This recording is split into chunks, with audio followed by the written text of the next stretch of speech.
Hello and welcome. Today's presentation focuses on vocal health, optimal performance for sustainability and good care of our voice. If we look really at vocal abuse, we have basically two main categories that vocal abuse will fall under. The first we use is a misuse, vocal misuse, and it's more sort of focused on unintentional behavior. The second category that vocal abuse fall under is if we are fully aware, we are fully recognizing that we are causing vocal harm. That clearly is not something that we want. And we want to, and we'll talk extensively today on the how to prevent and limit unintentional misuse of the voice.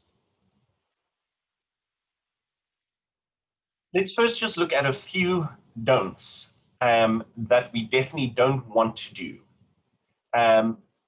This is then fall under the if we really are causing vocal harm and we intentionally cause vocal harm. One of the first things that will happen is if we scream just excessively and all day. You're at a game and you just keep on screaming. There's a lot of environmental noise, and you try to top it, and that will not bode well for your voice, and also definitely not for the longevity of your voice. So that's something that we definitely don't want to do. As I've said, environmental noises have got a huge impact on our voices. If we try to continually talk over that noise, if we want to be louder than our environmental noise, we also will abuse our voices in not something that we want to do. Also, don't continually actually clearing your throat.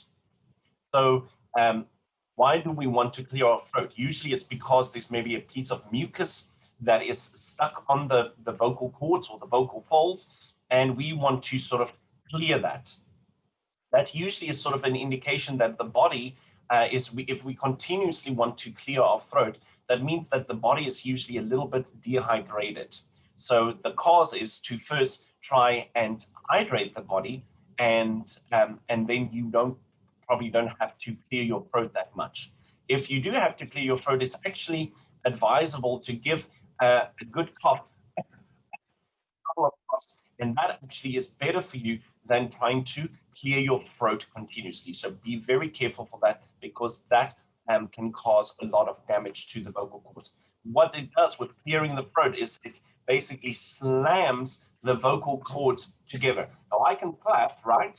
But it's fine for a few seconds, right? But if I start to clap louder and over a more excessive period of time, you'll feel that even your hands start to sort of warm up and they start to sort of tingle and from having that contact the whole time. And we are talking about two tiny little muscles that have to do a lot for us over a very long period of our whole lives. So we don't want to slam those cords together each time by clearing our throats. Too high, too loud, too soon. This refers to when we hear our favorite maybe aria or our favorite singer, and you just not your vocal technique is just not quite there. Maybe you just not quite ready for Celine Dion or Mariah Carey, or maybe you are trying to imitate a big soprano aria or a big tenor aria like Nessun Dorma or anything that everybody knows. So be careful for that, because if we try to work those muscles too hard and we try to sing too loud and we try to maintain that what we call tessitura, which is the general height, the general pitch of the song, and it might be sitting a little bit too high for you, we're sort of going to strain the voice, and that over a long period of time can also cause vocal abuse. So the appropriate repertoire is really, really important. Usually if we are feeling a little bit under the weather, especially if I've got like an upper respiratory infection or a cold, sometimes even a flu, we want to try and limit our talking. The body is trying to recover, and don't then add stress on the vocal box, on the vocal throat, on the voice box to speak excessively when you are feeling a little bit run down. And then also, and I'll say this later in the presentation, know your body, know how your body responds to various things. Maybe you're one of those that can drink a lot of coffee and the caffeine doesn't dry you out. You are lucky. But know that sometimes a lot of excessive caffeine or like antihistamines can have a very drying effect on the body and on the vocal cords. So once again, it's imperative to really stay well hydrated and avoid really these drying agents for an excessive period of time, because they can also cause vocal abuse. If we're looking at identifying vocal disorders, there's clues for us. Sometimes it's auditory symptoms. Sometimes we can sense it, we can feel it. And sometimes there's actual visual symptoms that also tells us that things are just not quite working. There's definitely something wrong. And these three categories usually reveals that something is not quite right. If we first look at the first one, auditory symptoms, this is something that we can hear. We can hear it, maybe there's a marked disturbance in your high pitches, and usually you have a tough time singing softly. The voice cracks consistently, and there's just a disturbance, and you cannot just quite reach those high pitches as easily as you normally can. Now remember, this is not just when you have like an off day or something. Don't freak out if you maybe just cannot quite sing that diminuendo as you did yesterday. This is over an extensive period of time that you can definitely hear that there's not that ease of singing the softer dynamics, and also your range is limited.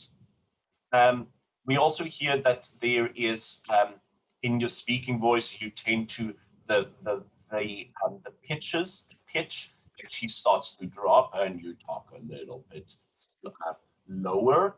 And then we also talk a little bit sort of slower, and all of a sudden we sit with a little there. And listen for this, because this has really taken over society. If you listen to your favorite sitcoms and stuff, or listen a little bit as your friends speak, you will hear a lot of crying, and that is just the top end of the vocal cords are vibrating, and it's almost like a little bubble that's what's causing that sort of like frying effect. Now, excessive frying is not a good thing, and that can definitely cause vocal damage.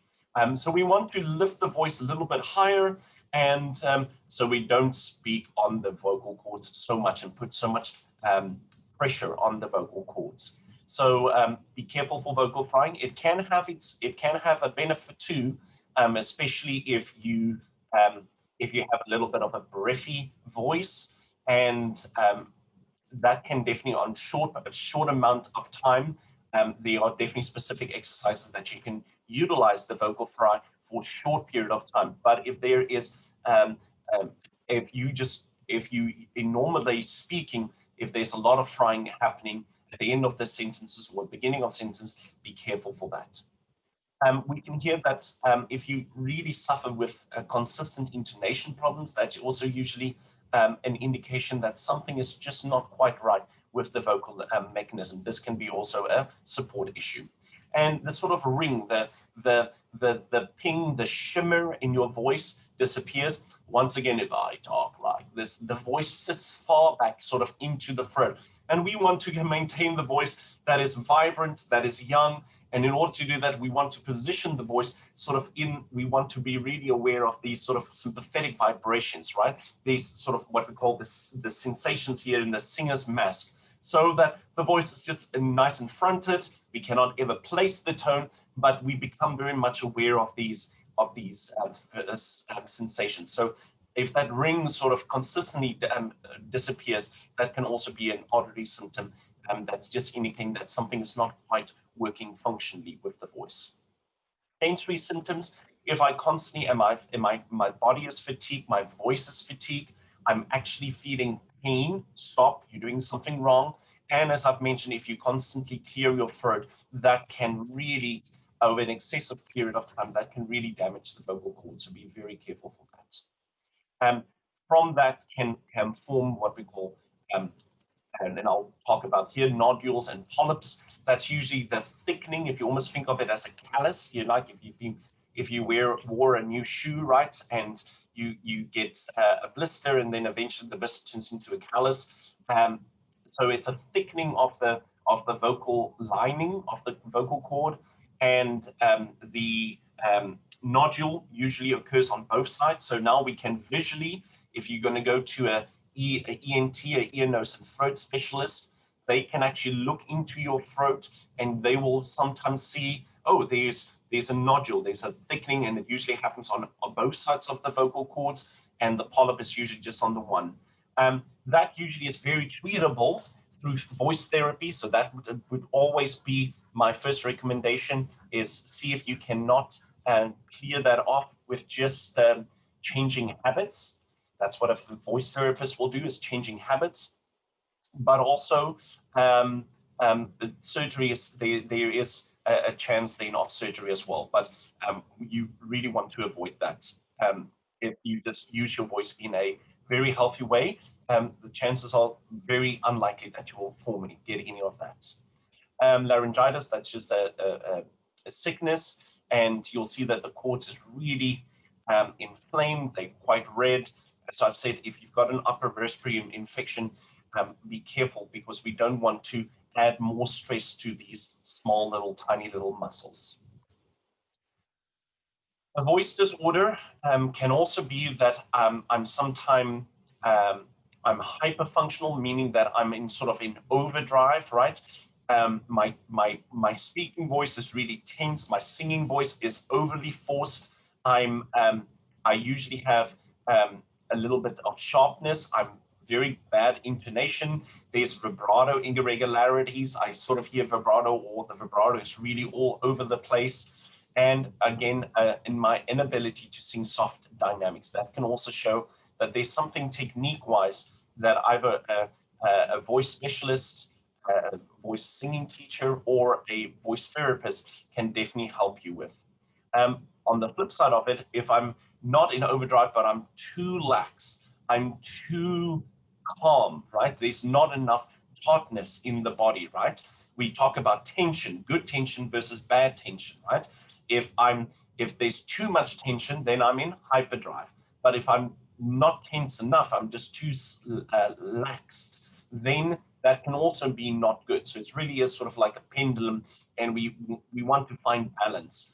Hyperfunction means that there's just not enough tension, good tension in the body to support your sound. So it's weak, usually the tone is weak, it's breathy, and now you're trying to find other ways to support the tone. So your articulators, tongue and jaw, is really stiff, and it's just not a good, effective way to produce a tone. And it also doesn't give us your authentic voice. So look a little bit at the do's. The first one, most important one, is get some good rest. Make sure that before a big performance, and just getting to the habit of being kind to your voice, being kind to your body, creating good habits, nourishing good habits. And the first one is just to get enough sleep. Once again, know your body. I'm a person that really, I need my good 8 hours of beauty sleep. So know your body and make sure that you get enough rest. That's a way for the body to recharge, and it's vital for good vocal uh, production. Drink water. This is really important. The doctors will tell you we need about 64 ounces a day of water. Okay, this helps to not only hydrate the body. There is the vocal cords. Um, it's two muscles, okay, but over that muscle there's a little bit of sort of a layer, what we call a mucosal layer, right? And it's that layer that needs to be hydrated, so that the cords can just beautifully come together and work, and vibrate in an optimal, safe way. So that hydration is really, really, really important. So really make sure that you constantly throughout the day, drink water and keep the body hydrated. Remember, we're talking about creating healthy habits, eating healthy food. We have to fuel the body with good nutrients, um, colorful vegetables, orange, yellow, different kinds of berries, fruits. Really try and diversify your what you put in your body. This all will help tremendously, getting the optimal sound and the optimal health out of your and longevity out of your vocal use. As we know, this one comes as no surprise. Make sure that you wash your hands. This has got a tremendous effect on not just your own safety, but also the health of others. I don't think I need to say more on this slide. Wash your hands and wear your mask. Exercise. It's important for those good endorphins to come flood the body, keeping heart health. Just it's exercise, exercise, exercise. Find what works for you. If you're not a runner, maybe you're a walker. Go for walks. Maybe you're a bike rider. Maybe you are a dog walker. Perfect. Maybe you're a rower. Go and find something that works for you and that you find peace as well. And but exercise is really vital to create longevity, not just for your own body, but also for your vocal health. I'm out. um, so, you know, so often you might be cheering on your favorite team, at the sports field, or maybe you part of the shout team. As your team takes a break, which we know there's a lot of breaks in football, give your voice also a rest. Okay, that's 10 minutes or so, or 3 minutes here, 3 minutes there, and just not talking. Talking can really tire out the voice, especially if you talk incorrectly. Just take a little bit of a timeout and give your voice a little bit of a break, as the athletes on the field also take a break. So I love this picture. Clap, don't scream. If you hear that there's a little bit of hoarseness in your voice, or you just hear sort of like a disturbance, or you've lost your voice completely, don't carry on. Do a timeout and clap rather, and you can still be very enthusiastic, but don't scream. Don't scream all the time. Okay. This is a simple solution. If you feel your voice is really fatigued, just stop talking. Talking is really can be very strenuous on the voice. So just silence. Silence is good, especially if you hear raspiness, if you hear hoarseness. Absolutely take some vocal rest. Okay. Things that we can do here is also humidify our environments. Get yourself, go to Walgreens or to CVS or I don't know, Target. And not that I'm advocating for only for those stores, but get yourself a humidifier, especially now that winter time is upon us. Humidifying just your room. Sometimes those AC units can really dry out the air, and make sure that your environment is well moisten. Even in your classroom, just that little bit of extra humidity will make a big difference. It's all about hydration. So we know that if you drink water and if you drink tea, honey, and all of those wonderful things, they don't actually touch the vocal cords. So that's why it's important to keep hydrated throughout the day, and not just count on a sip of hot tea just before you sing, because that's not really actually doing anything on the cords itself. That throughout the day, hydration is really important. Now, something that will have a direct influence on the cords is just steaming. We can see a person, and it's easy. You take some hot water. Be careful, don't boil your face off with the steam, and then just put a towel over your head and just breathe in that steam. Now, that steam actually does make contact with the cords. The little bit of heat will bring blood back to the cords, and it will help the healing process. So especially if you're very congested, steaming is really a good way of opening up the airways and just bringing a little bit of warmth to the cords. So steaming is really beneficial for us. If you're one of those that have to be outside and there's no really amplification, have a little personal voice amplifier, okay? This is a great way to let the mic do the work and to sort of safeguard your voice. Maybe you are a band director, or you a yell leader or something like that, and use a little amplification. So let the amplifier do all the work for you, and that's a way for us to safeguard our voice. I love this one.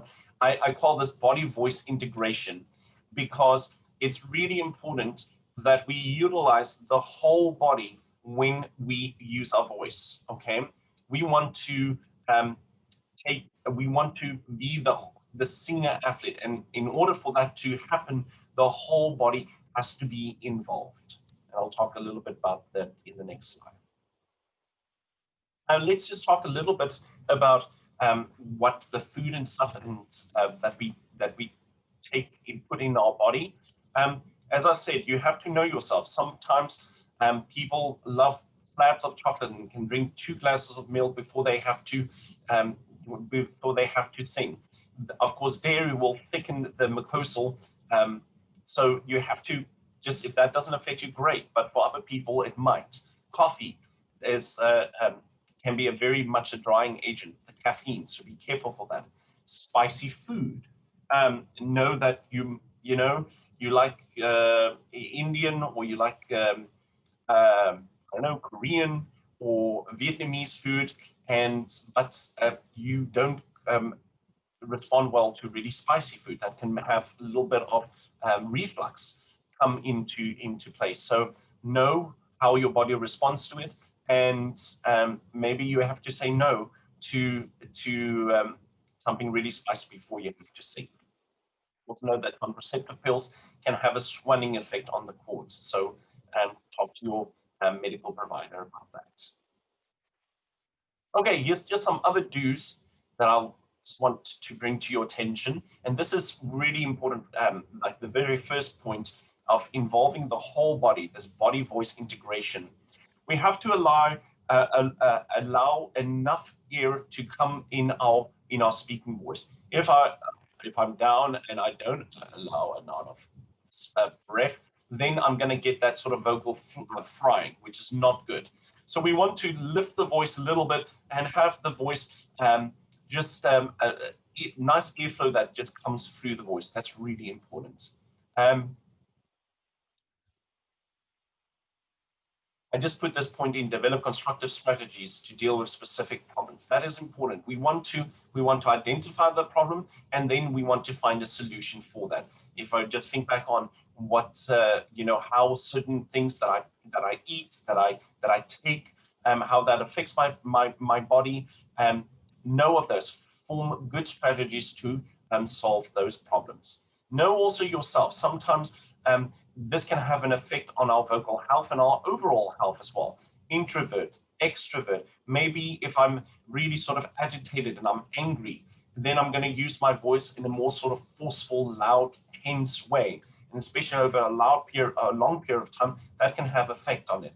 If I am depressed, if I'm despondent, then my energy, my balance is out of whack, and my speaking voice is too low, vocal frying again, or I'm using minimal airflow and I'm not supporting the voice enough. There has to be periods of rest, especially if you are using your voice excessively. If the vocal demands are high, you have to find those down period times where you do not talk and you give your voice time to rest. This comes the next point. Is again this body voice integration. I have to learn how to use get a good diaphragmatic descent so that my rib cage can really, and especially my back rib cage, can really sort of fly open, and I have this sort of 360 breath so that I don't breathe very shallowly. We want to make sure that the whole body is expanding. There's a support for my voice to ride on. So no longer does it feel like I'm producing the sound from here. Of course I do, but I'm using the whole body because I'm taking the right breath to be a foundation for my voice. We might think that whispering is actually good for us, and it's really not, especially over a long period of time. Avoid whispering. Rather just talk quietly if you have to. But if you are sick, don't revert to whispering. You're actually using the voice more. Stay quiet. Or then if you have to talk, really just talk sort of just turn down the volume and just talk softly. Always there's a balance. Don't try and laugh aggressively, crying aggressively. That is also extended period of time that can be harmful for the voice. So be careful for that. I like this. Use techniques such as clapping, whistling, flickering lights to gain attention in a noisy environment. If you've got no control over the noisy environment, you're trying to get control over it, rather, instead of reverting to screaming or yelling, rather try and find another safer habit to get everybody's attention. And then once again, speak at a comfortable pitch. We don't want to talk too high, but we also don't want to talk too low. We just want to find a good, healthy, comfortable pitch level, and that's really, really important because that forms the basis for us for a healthy speaking. If we can speak healthily in a good manner, then we can sing healthily too. Usually, if our singing voice is sort of down the drain and there's big problems, we usually first ask, how does the person, what's the habitual pattern for speaking? So if we can fix that, then the voice will respond nicely for singing too. As I've mentioned, be careful for the common, just when you're down and when you're battling a cold, try not to, we want to get that, be very specific in this,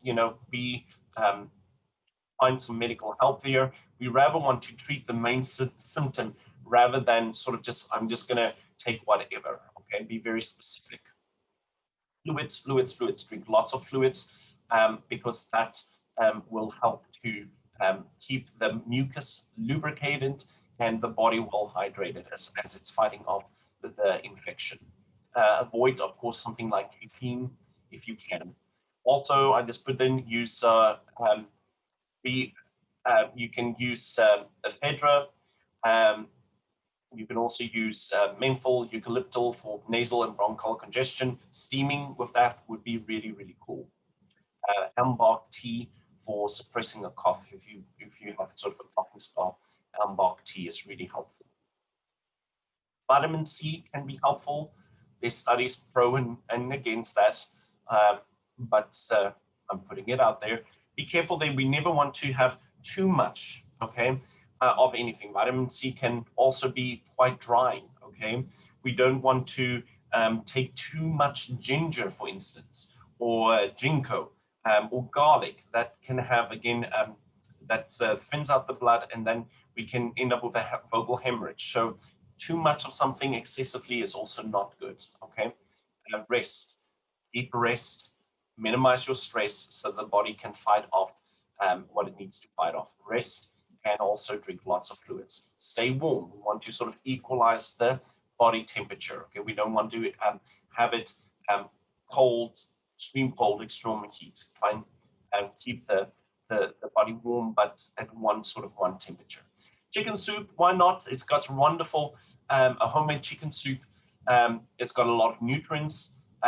It feels warm and comfortable again. That will bring your stress levels down, and it does bring a little bit of heat at least, and will bring a little bit of blood flow. So I love a good old chicken soup, so why not? Just a word on practice. When you are in the practice room, this is vocal use. Try, once again, don't go in with a shotgun approach. Have a goal. Don't try and do an hour long of singing. You will tire up your voice, and you probably use the voice wrongly for an hour. So try and find shorter amount of periods of time, 15 minutes here, 10 minutes there, and it's goal oriented. Today, I want to work on, my legato. I want to work on onset. I want to work on my resonance, right? So I'm really being very specific on what I want to achieve for each one of those goals. Don't be distracted. Put off your phone and be really, really focused. Use specific vocal exercises for specific outcomes, right? I want to use lip trill. I want to use a forward hum. I want to use a voiced V. Each one of those have got a very specific outcome. So know what they are. If you don't know what each one of the exercises, what the outcome, the goal should be, ask your vocal instructor, ask your choir teacher. Sometimes learning a new song can be really hard on the voice because we're not used to the intervals, and these little muscles that have to adjust between the little registers and stuff can feel like the voice is really quickly fatigued. So a couple of things to help you with that. Maintain a good posture and breathing. Okay, so don't sort of hunker over. Maintain sort of a long, elongated spine. Feel your sit bone. Just a nice posture. We've talked about that in other videos. And then this sort of diaphragmatic breath, really important, okay? Just choose sometimes, just choosing a comfortable vowel. Choose your favorite vowel, ooh, ah, e, whatever works for you, and sing that on that neutral syllable. If you see that the tessitura, the high part of the song is really high, take it down, right? Take it down an octave, and you're just there to learn the notes, right? So just sing that down an octave, so you don't have to sing it on the actual pitch till you're ready for it. And then watch the dynamic levels. Can I still sing a nice core sound, but I don't? It's asking maybe for forte. As I'm just learning the song, I can just sing it on a good mezzo, right? Or mezzo piano. There's still core in the sound, but I'm just not going to go at my dynamic level that I'm intended for my performance, okay? And then also something like straw phonation, we talked about that also in a different video. Just learning the melody through a straw, that really is helpful because it balances the pressure, the downward pressure and the up pressure against each other. So that's a good thing. And the vocal cords can just function beautifully and optimally. So it's also it's much easier on the voice. So learning a song through a straw can really be helpful too. And then I just wanted to put this in because, as I said, we have to know our body, and sometimes it's our body that is our environment that is just that needs the care so that our voice can function optimally. So know your institutional services. A lot of you have got wonderful resources at high school, or maybe in primary school. You've got a counselor there. You might have a health center on your campus where you can go and do exercises. You can get massage therapy. You can go and see a counselor if you're struggling with body image or anxiety or depression, so that you can really be the best person that I know that you are. And get that.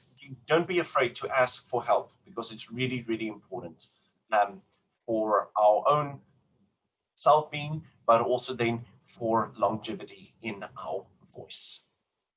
Well, there you have it. I hope this gives you a little bit of um, a better idea of how you can use your voice in a more safeguarded way, especially if you are outside and find